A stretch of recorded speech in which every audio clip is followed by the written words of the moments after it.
감사합니다. 베데스다 연못가에 있었던 말씀을 가지고 지난주에 이어서 계속 말씀을 전합니다. 지난주는 베데스다 찾아가신 예수님이란 제목으로 이 본문이 주는 말씀을 함께 가지고 은혜를 받았습니다. 오늘은 38년과 그 안식일 속에 우리가 어디서 풀려났는가, 우리가 어디에서 풀려났는가는 제목으로 말씀을 받고자 합니다. 옛날에 나이 드신 분들은 다 잘 아실 겁니다. 채플린이라는 영국의 유명한 희극 배우가 있었죠. 이 사람이 지금도 전무후무한 희극 배우로 굉장히 큰 감동을 주었던 사람입니다. 영화도 되어지고 여러 가지 스토리를 우리가 잘 알고 있습니다. 하루는 시골에 가서 공연을 하는데 본인이 너무 외롭고 고독해서 정말 죽고 싶은 마음이 갑자기 찾아오게 된 것입니다. 자살의 직전에 견딜 수 없어서 이분이 병원을 찾아갔어요. 병원의 의사와 상담을 쭉 하는데 상담했던 의사가 이렇게 대답한 겁니다. 병은 없는데 당신은 병은 없습니다. 근데 이 마을에 채플린이라는 아주 유명한 희극배우가 오셨는데 그 공연을 보시면서 한바탕 재밌게 그냥 웃으십시오. 그러면 당신 병이 나을 겁니다. 이렇게 말씀을 의사가 진단하고 처방을 해준 거예요. 근데 그 앞에 앉아있는 사람이 채플린입니다. 그가 병원문을 닫고 나오면서 내가 채플린인데 이렇게 말했다고 하죠. 본인은 수많은 사람을 웃기지만 본인은 울고 있었던 것입니다. 이것이 인생입니다. 어찌 보면은 저 사람 참 행복하겠지라고 생각하는데 그 안에 들어가 보면 역시 그 사람도 큰 고통과 아픔 속에 살아가는 모습들을 보게 되어지죠. 이것이 인생이에요. 정말로 우리는 이런 문제가 정말 사느냐 죽느냐 문제인데 대충 그냥 넘겨버리는 모습들을 종종 보고 있는데요. 오늘 본문에 등장했던 38년 된 이 중풍병자를 통해서 정말 우리 예수님께서 우리에게 주고자 하는 메시지가 무엇인가? 지난주에는 찾아가신 예수님으로서 베데스다의 사건을 통해서 우리 은혜를 받았고요. 오늘 특별히 이 38년이라는 이 단어를 통해서 강조하고 있거든요. 38년 된 이 사람이 중풍병으로 혈기가 말라서 누워 있었던 이 사람을 소개를 하고 있습니다.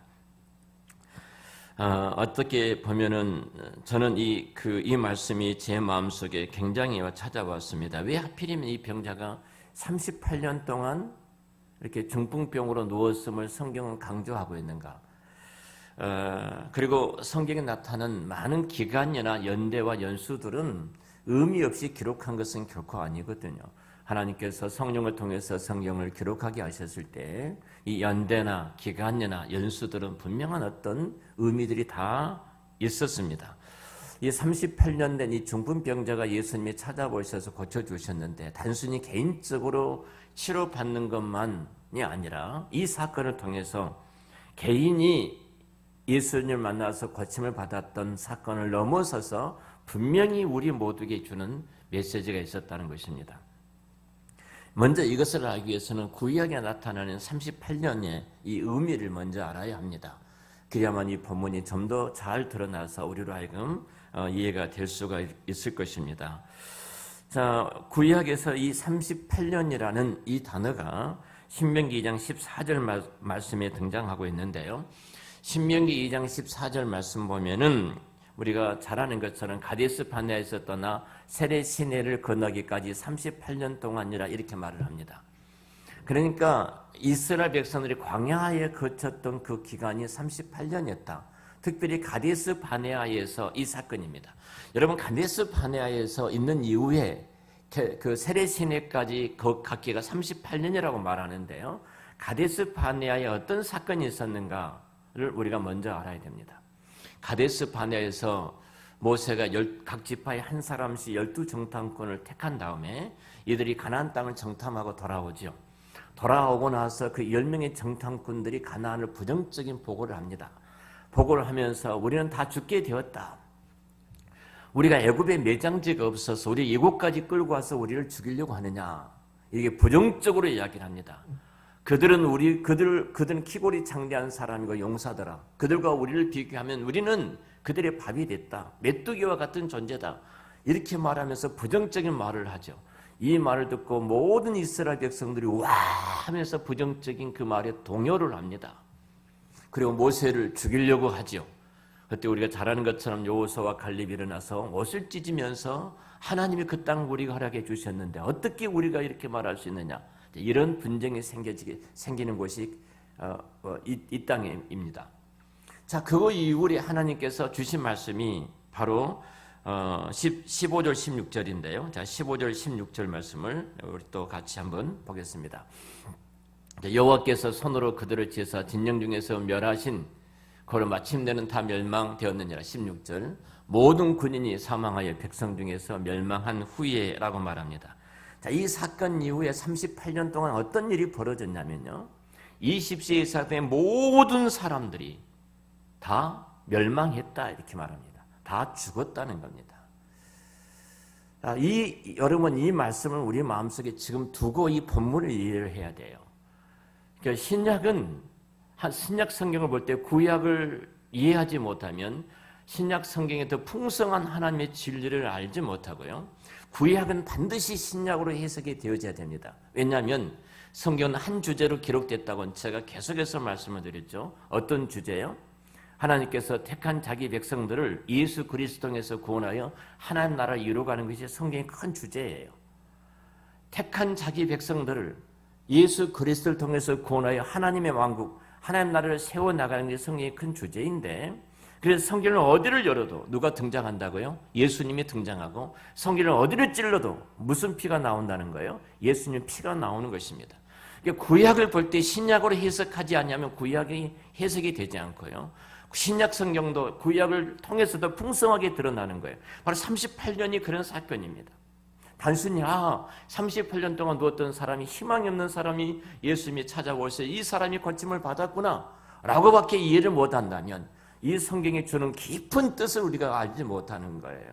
수박 겉핥기 식으로 그 안에 진짜 수박, 맛있는 수박을 먹지 못하고 가버린 것과 똑같은 것이다 하는 것입니다. 말하자면 이겁니다. 여기 38년은 하나님께서 이스라엘 백성들을 징벌한 시간이에요. 하나님께서 이스라엘 백성들을 심판한 시간이에요. 그래서 그들은 하나님 앞에 다 멸망했다고 성경은 이렇게 이야기를 합니다. 이 기간은 필연적으로 하나님께 반역한 인간들의 결과가 하나님의 무서운 심판이 임했다. 그래서 한 사람도 살지 못하고 그 땅에서 다 죽게 되었다. 이 말씀입니다. 자, 그러면 우리는 생각해 봐야 됩니다. 자, 이 38년 된 병자가 보여주는 현실이 무엇인가? 이 현실이 무엇인가? 그것은 이겁니다. 반역으로 말미암아 죽을 수밖에 없는 우리들이라는 겁니다. 하나님을 대적하고 하나님을 떠난 저와 여러분들은 하나님의 심판 속에서 죽을 수밖에 없는 인류예요. 이 38년에 두 가지 요소가 들어있어요. 그 중에 하나는 하나님께 반역했다는 요소와 하나님을 대적하고 하나님을 반역했다는 요소가 있고, 또 하나는 하나님의 진노로 멸망한다는 요소가 포함되어 있습니다. 이 두 가지 요소가 있어요. 38년 그 안에는 하나님 앞에 반역한 자들의 모습 있었고, 그 반역한 자들을 하나님께서 정말로 멸망시켰구나. 하나님의 진노로 말미암아 저들이 징벌을 받아 다 진멸되었구나. 자, 이 기간 동안에 성경은 우리에게 지금 무엇을 말씀하고 있느냐면요, 인류의 죄악에 대한 본질적인 부분을 이야기하고 있는 것입니다. 그러니까 이 속에서 우리 모습을 봐야 돼요. 인류의 모습을 봐야 돼요. 자, 우리는 본질적으로요, 하나님을 반역한 자들입니다. 하나님을 대적한 자들입니다. 여러분, 우리가 아담의 죄악은 왕이신 하나님을 암살하고 자기가 왕이 되겠다는 것이 아담이에요. 이어지는 모든 역사가 그랬습니다. 모든 역사가 지금도 여전히 인류 역사 속에서 자행되는 죄악은 왕이신 하나님을 죽이고 그 자리에 인간인 우리가 앉겠다는 것입니다. 내가 앉겠다는 겁니다. 사사기의 말씀대로 죄악의 본질은 우리가 분명히 본질이라는 것은 그때 이스라엘의 왕이 없으므로 각기 자기 소견에 옳은 대로 행동했더라. 내 생각대로 내 마음 먹은 대로, 내 발길 가는 대로 하나님과 상관없이 내가 왕이니까 그렇게 살아왔더라. 성경이 이렇게 말합니다. 본질적으로 인류는 하나님에 대한 반역한 역사입니다. 그리고 이 반역에 대해서 하나님이 영원한 진노, 영원한 심판이에요. 집사람이 성경 읽을 때마다 제게 질문합니다. 하나님이 왜 이렇게 잔인하게 인류를 심판하셨을까? 이런 고민이 되어지죠. 왜 사람은 이렇게 하나님 진노 속에서 죽을 수밖에 없는가? 뭐 그런 질문을 제게 종종 하고 있는데요. 여러분, 분명한 것은 왕이신 하나님께 대항한 인간에게 주어진 것은 멸망입니다. 하나님의 진노고 하나님의 심판입니다. 반드시 멸망할 수밖에 없습니다. 사망 가운데서 죄악에 빠져서 죽을 수밖에 없는 존재가 인간입니다. 신명기가 보여준 것이 바로 그 말씀이에요. 가데스 바네에서 세례시내까지 38년 기간 동안에 저들이 하나님을 대항하고 하나님을 반역함으로 말미암아 저들이 모두가 다 하나님의 진노 속에 멸망을 당할 수밖에 없었다. 이 말씀을 하고 있습니다. 그러면서 이 38년 된 중풍병자를 가지고 우리에게 지금 데리고 우리에게 말씀하고 계신 거예요. 이 사람이 누군가? 우리의 모습이라는 겁니다. 자, 바로 우리 예수님께서 그럼에도 불구하고 본질적으로 이것이 하나님의 진노와 심판받을 수밖에 없는 운명이었는데, 그런데 이런 처지 가운데 있는 병자를, 그리고 우리 예수님께서 친히 찾아오셔서 치료하셨다. 이것이 복음입니다. 기독교는 제가 지난주에도 말씀드렸던 것처럼 찾아오신 종교예요. 주님이 찾아오셨어요. 소망이 없는 우리들, 하나님을 대적하면서 하나님의 진노 속에서 멸망할 수밖에 없는 우리들을 찾아오셨어요. 자, 오늘 이 말씀을 통해 좀 생각해 보지요. 이 병자의 말로 절대적인 절망 속에 빠졌다고 제가 말씀을 드렸습니다. 그는 매일매일 이 베디스다 연못가에 누워 있습니다. 움직이지 못하고 누워 있습니다. 그는 물이 동하기를 끊임없이 희망을 갖고 기다리고 있습니다. 그런들, 물이 동한들, 물이 움직인들, 1년에 한 차례씩 물이 움직이는데 언제 움직일지도 모르는데 희망을 갖고 그 밖에서 기다리고 있지만, 그 물이 움직인다고 해서 이 병든 38년 동안 누워서 꼼짝하지 못한 사람들이 그 물속에 들어가서 고침을 받을 수 있을까요? 정말로 이 물이 사람을 치료한다고 한들, 이 병든 자가 38년 동안 이곳에 누워있는 사람이 그곳에 들어가서 고칠 수 있을까요? 그건 불가능한 일입니다. 이것이 지금 이 사람이 당한 상황이에요. 병이 나은 방책이 주어졌어도요, 혹은 물이 동해서 고침을 받는다고 할지라도요, 여러분, 병을 고칠 수가 없다 이 말입니다. 그것이 오늘 중풍병자 38년 된 이 사람의 모습입니다. 그러니까 이 사람에게 한 단어로 설명한다면 이 사람은 절대적인 절망이다. 희망이 없는 자다. 자, 여러분, 무엇이 여러분들을 절망하게 만듭니까? 그 육체적인 질병입니까? 아니면 경제적인 어려움입니까? 그러니까 사람과 관계 속에 있었던 그 허우적거리는 그 아픔이, 헤어나지 못하는 그 아픔 때문에 여러분들 절망 속에서 여러분들 그렇게 하루하루 살아가고 계십니까? 그러나 이러한 절망이 바로 모든 인류가 갖고 있는 절망입니다. 죄악으로 말미암아 하나님을 대적한 인류에게 찾아왔던 이 모든 절망은 희망이 없습니다. 그래서 뭔가 미신적인 것을 만들어 내놓습니다. 하나님 대신해서 무엇인가를 만들어냈습니다. 무언가를 만들어놓고 그것을 의지하고 그것으로 말미암아 혜택을 받으려고 하는 것이 인류의 타락한 모습이기도 합니다. 우리는 분명히 이 속에서 그럼에도 불구하고 빠져나올 수 있는 자는 아무도 없습니다. 하나님의 진노가 주어져서 그 진노 속에 있는 우리들은 스스로 벗어날 수 없는 것이 이 38년 중풍병자를 통해서 우리에게 주셨던 말씀이에요. 필연적으로 우리는 절망할 수밖에 없고 그 절망 속에서 우리는 죽을 수밖에 없는 존재들이 우리들입니다. 그래서 이 절망에 대해서 좀 벗어나 보려고 어떤 미신에 기대입니다. 그런 미신에 기대면 기댈수록 하나님의 성전으로부터서 멀어질 수밖에 없는 것이 인류예요. 하나님으로부터 멀어질 수밖에 없습니다. 그것이 38년 된 중풍병자가 우리에게 주는 메시지이기도 합니다. 거기는 완전한 절망밖에 없습니다. 뿐만 아니라 이 38년 된 중풍병자가 고침받은 것은 그의 믿음, 그의 의도 결코 아닙니다. 오늘 13절에 성경에 이렇게 말씀을 합니다. 5장 13절에 고침을 받은 사람은 그가 누구인지 알지 못하니 이는 거기 사람이 많음으로 예수께서 이미 피하셨습니다. 자, 이 사람이 자기를 고쳐준 자가 누군지도 알지 못한 겁니다. 예수님이 당신을 고쳐줬는데 38년 동안 일어나지 못하고 중풍병으로 누워있던 나를, 희망이 없는 나를 고쳐주셨는데 성경은 뭐라고 그래요? 그 고쳐준 자가 누구인지도 알지도 못하더라. 아니, 그가 고쳐주셨던 예수님께 감사해야 되고 믿음으로 반응을 해야 되잖아요. 근데 전혀 그러한 것이 없고 떠나더라 이렇게 말을 합니다. 다시 말하면 무슨 말씀이에요? 그가 고침받은 것은 그의 믿음이나 그의 은하, 내가 하나님을 의지하고 고쳐달라고 찾아와서 간구했기 때문에 고쳐진 것이 결코 아니더라 이 말입니다. 자, 이 말씀이 크게 우리에게 대조를 주고 있는데요. 우리가 4장에서 왕이 신하의 아들을 치러받은 사건을 여러분 잘 아실 겁니다. 왕의 신하도 동일하게 미신적인 마음으로 예수님 앞에 나왔습니다.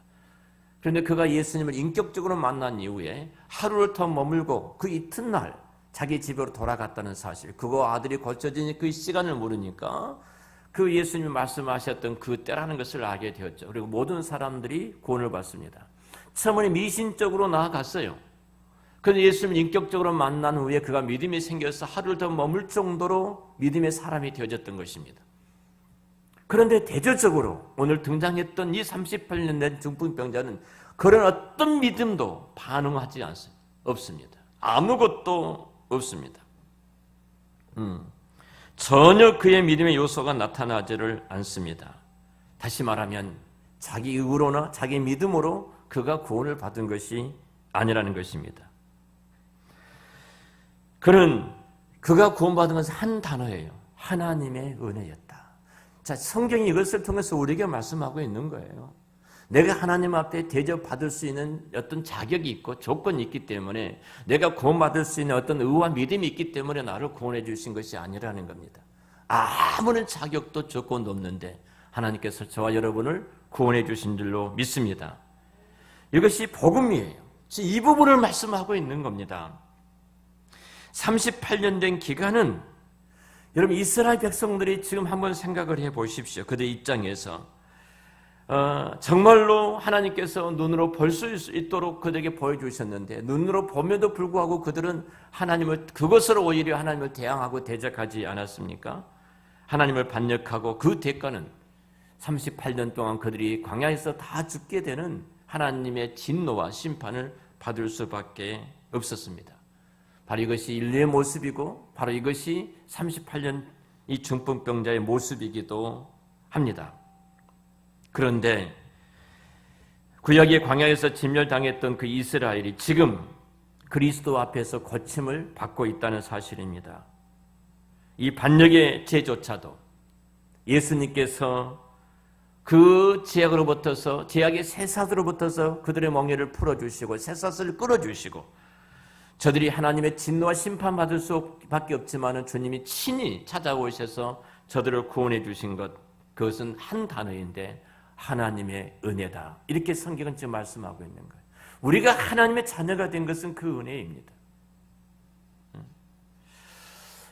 하나님의 은혜가 임했다는 이 사실을 가지고 특별히 한 단어를 성경은 우리에게 강조하고 있어요. 바로 그것이 안식일에 이 일을 행하셨다. 이렇게 말합니다. 안식일에. 성경이 이렇게 말합니다.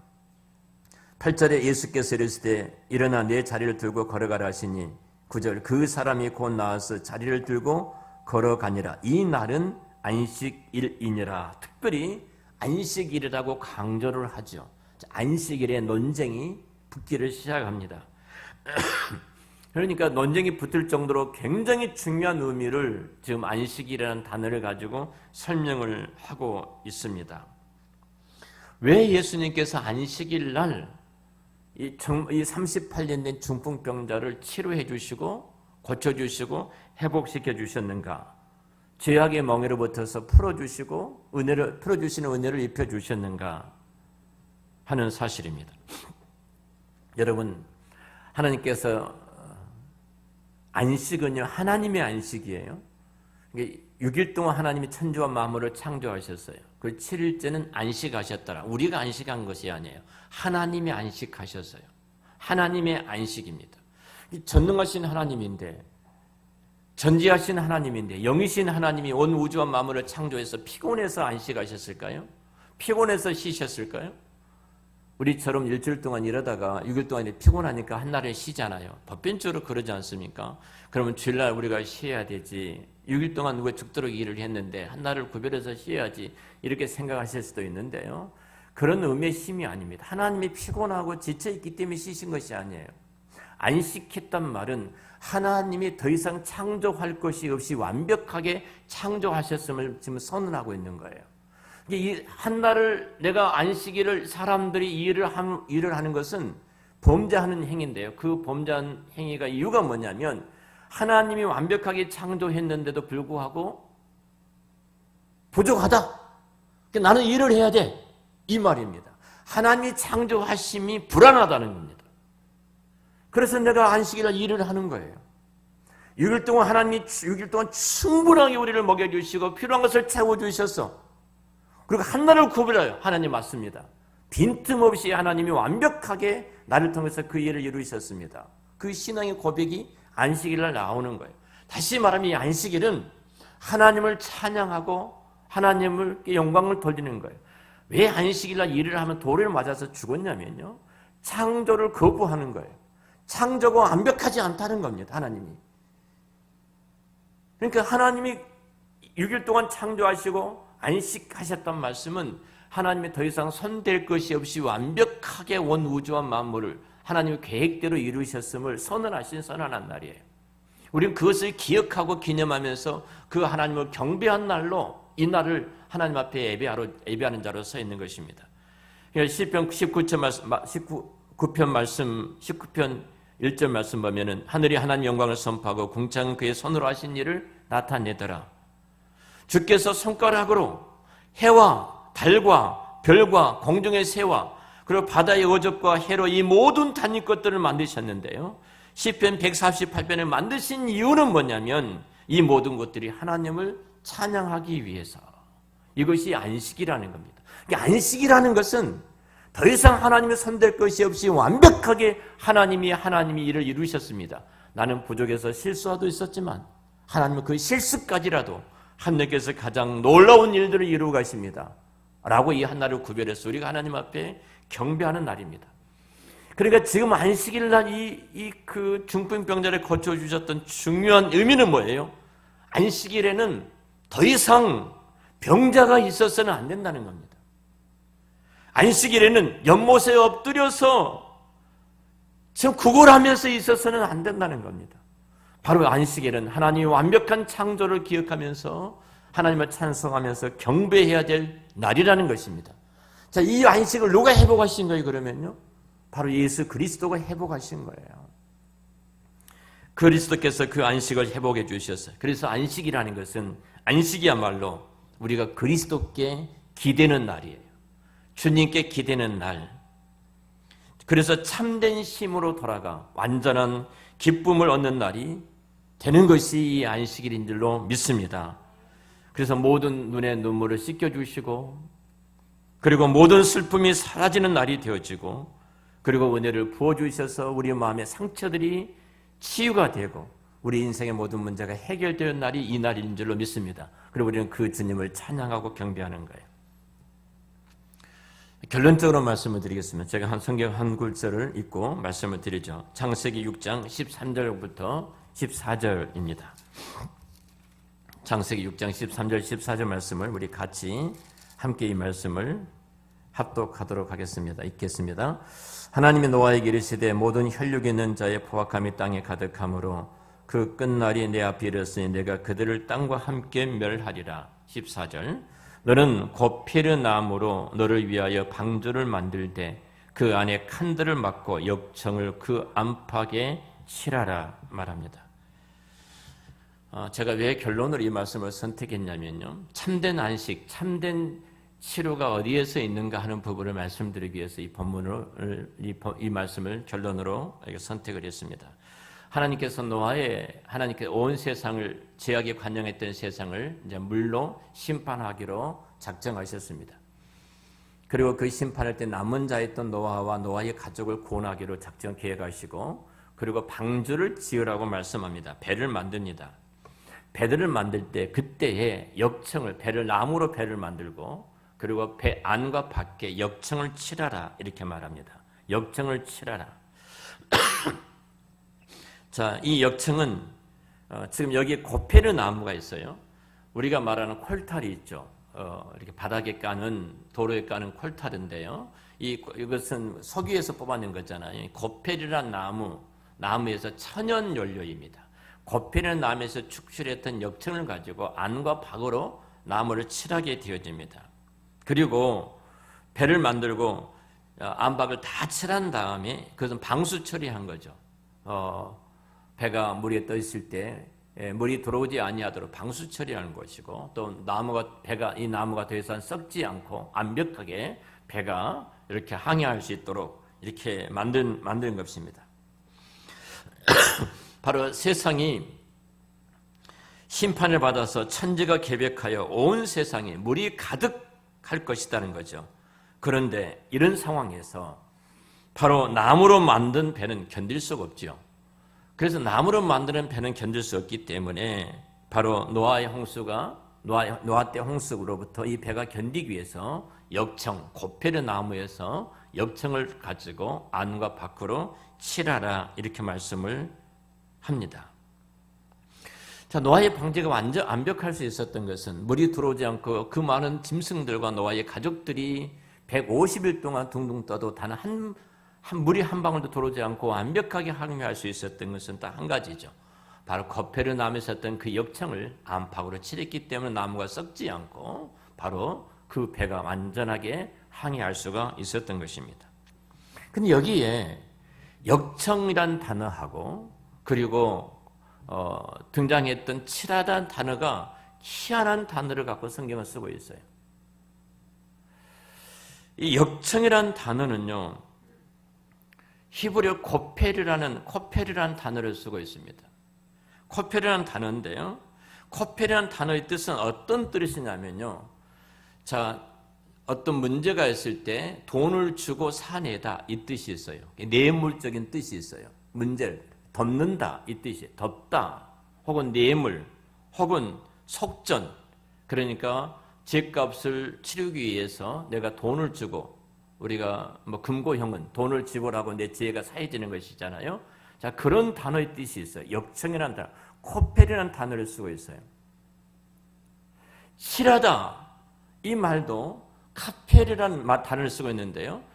그러니까 우리가 이 단어들을 그냥 역청으로 안팎을 칠했다, 기름 같은 것을 칠했기 때문에 물이 안 들어오지 이렇게 하는데, 특별히 칠하다는 이 단어 같은 경우에도 사실 이 카파라는 단어를 쓰고 있는데 덮다 혹은 속죄, 용서하다, 제거하다 이런 뜻이 있어요.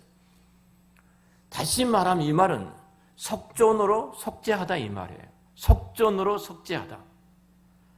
그러니까 이 방주는 우리가 구원의 방주라고 말하는 것은 단순히 물이 들어오지 않아서 완벽하게 이렇게 바다에 떠서 노아의 가족들과 모든 동물들이 살았다 하는 측면이 아니라 누가 이것을 보호했냐는 거예요.